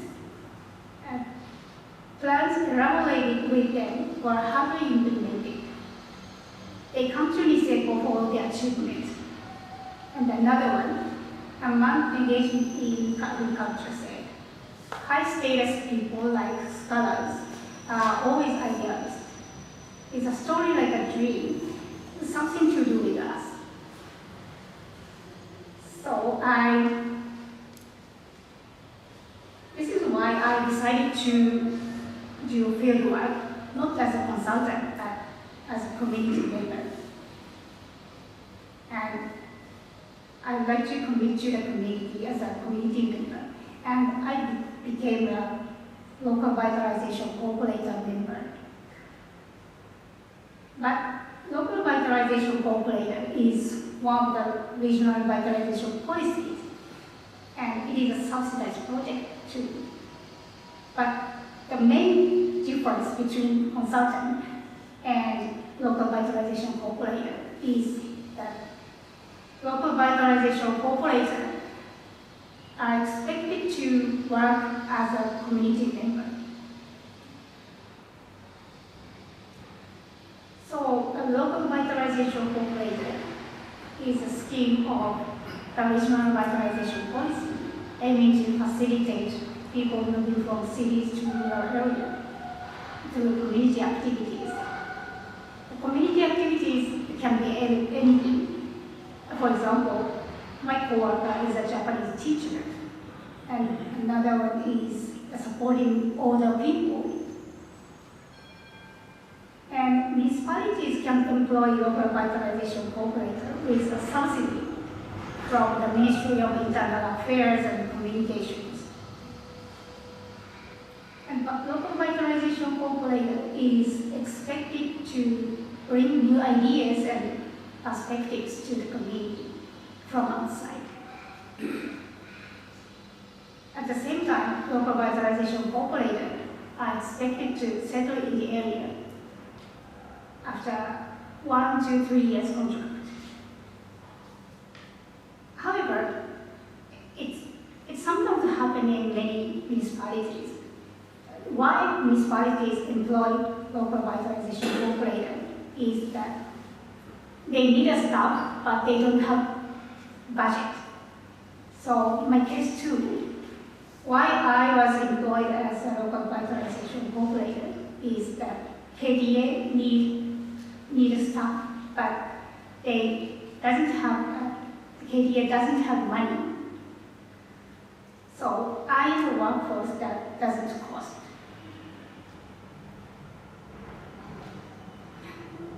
So situation is like that. So I had to start from the small things. I started to speak up and point out when I felt it was unreasonable. So I proposed decision-making process changing from top-down to bottom-up at the KDA meeting. When I started to speak up, other KDA staff members began to do the same. So atmosphere of the organization is gradually changing. They used to hesitate to speak up and express their opinions because it might cause conflict or it might deteriorate relationships.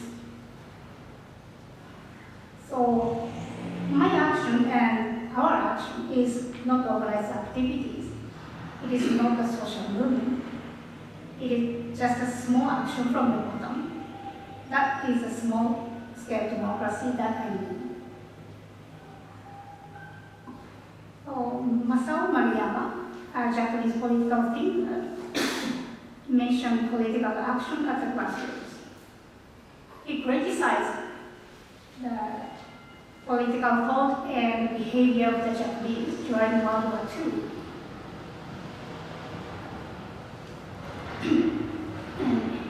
He points out that for the Japanese, the political action is presumed to be done by eccentric people in a special circle that is out of reach of ordinary people. Engaging in politics is presumed to require people to abandon their mundane everyday life to plunge into a completely different world. However, he argues that the true foundation of democracy is the habit of thinking of political actions as ordinary little social obligations in a tiny part of mundane everyday life, which is more than any grand ideologies and foreign institutions. What I learned from his idea is politics is not just a job for politicians. It is commitment and engagement to the community and society. And politics is take action in everyday life. Conclusion. Why is a lack of participation and responsibility happening in the organization is that participation and responsibility are undermined by top-down and centralized regional policy. Under such regional policy, municipalities must become passively money-making community. To become a money-making community, municipalities rely on competitive subsidies and PPP.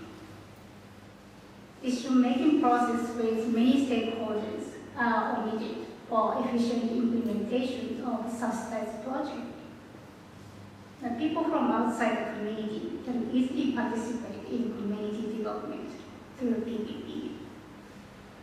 There are various voices in the community, but decision makers do not hear the voices. How is it possible to overcome this situation? Just speak up and express opinions from the bottom. That is the practice of small-scale democracy. So please revise this. Thank you very much.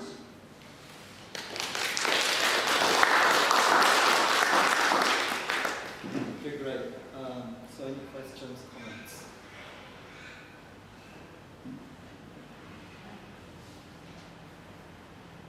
Thank you for your presentation. Can I just offer a very brief comment and then get your thoughts on it? I wonder if your study would reveal more if you went further into details of the local economy. Specifically, what are the businesses?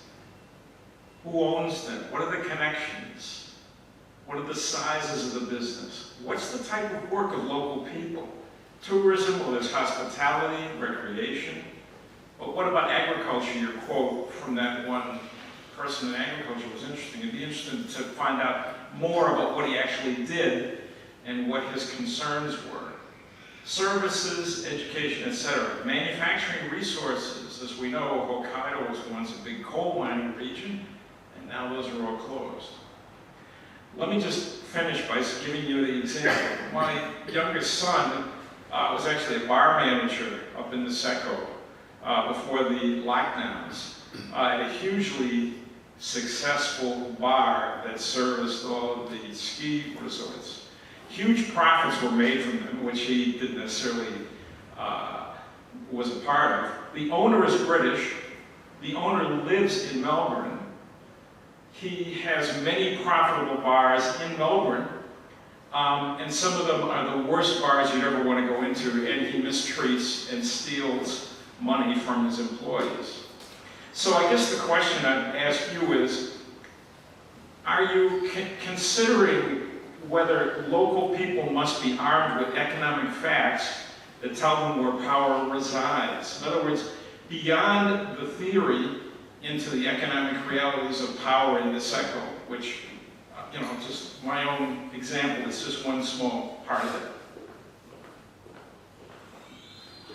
Great. So, Thank you very much for your comments and questions. Yeah, it's very, very difficult question. Oh, it's really hard to respond to that question because I never thought about that, but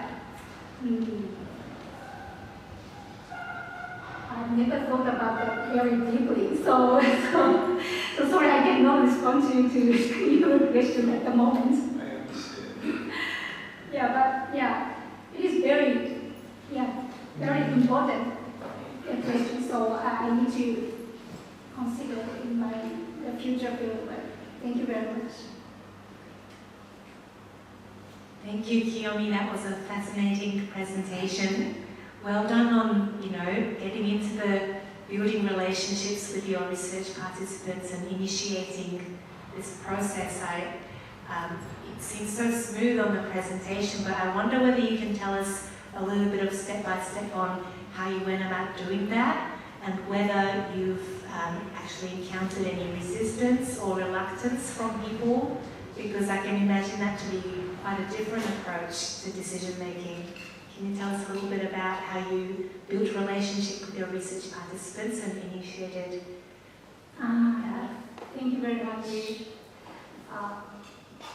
So maybe my role is very specific and unique because I'm working as local vitalization coordinator. It is we are expected to work for the community as a community member. So other community members are kind of members of my research project.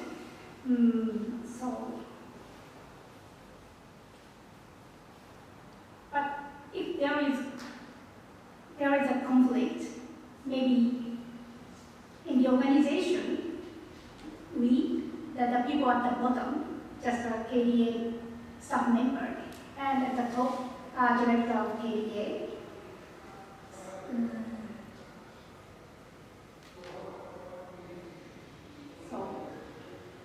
Sorry, I missed the question. Okay, so, yeah, it's, how to say, yeah. When I think about the process of the commitment, the committing to the community or organization,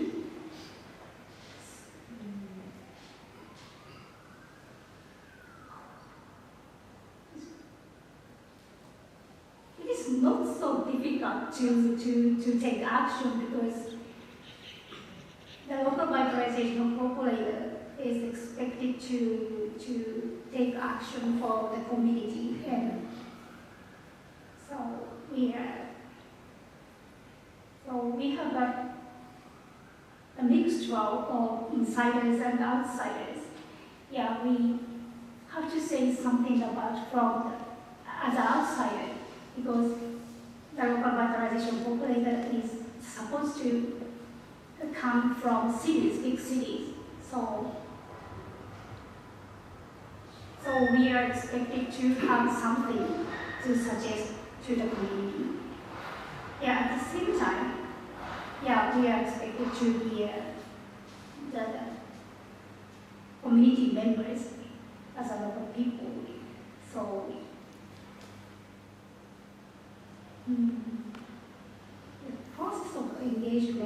not so difficult, but I have no idea what is happening in the future because I'm in the middle of field work, and now the atmosphere of the organization is a little bit the changing, the process of changing, because we speak up and we sometimes against to the KTA director. So yeah, there were some conflicts between us, the KTA director and the staff members. So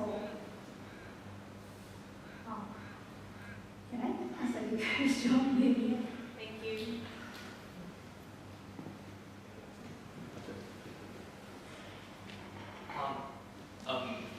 Thanks a lot.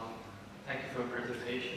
I just want to ask, as Misaki-san, you mentioned the current top-down system, the relationship between government and the Chiki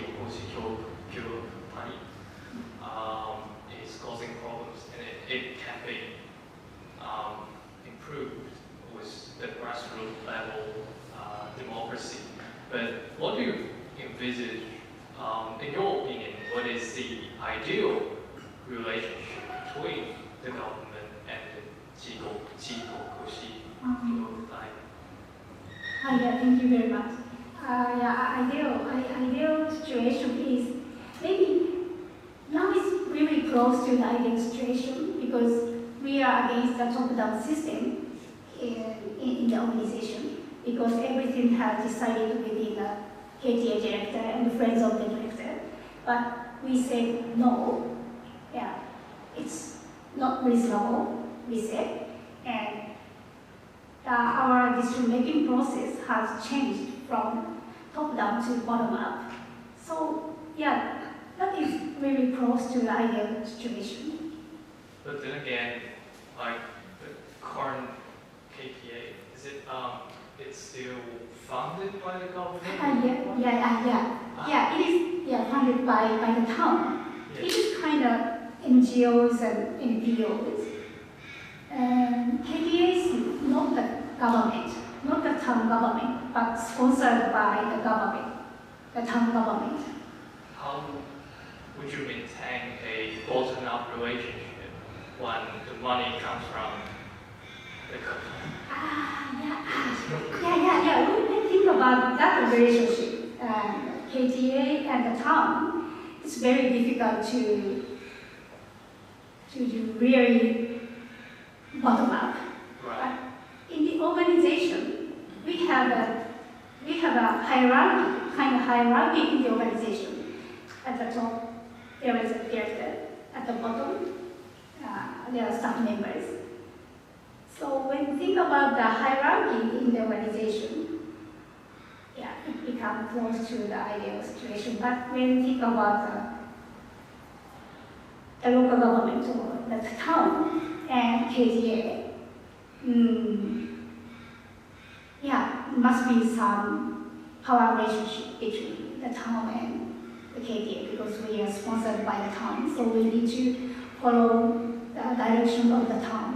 So it is very difficult to genuinely bottom up. Right. Thanks so much. Okay, so it's time. Thank you very much.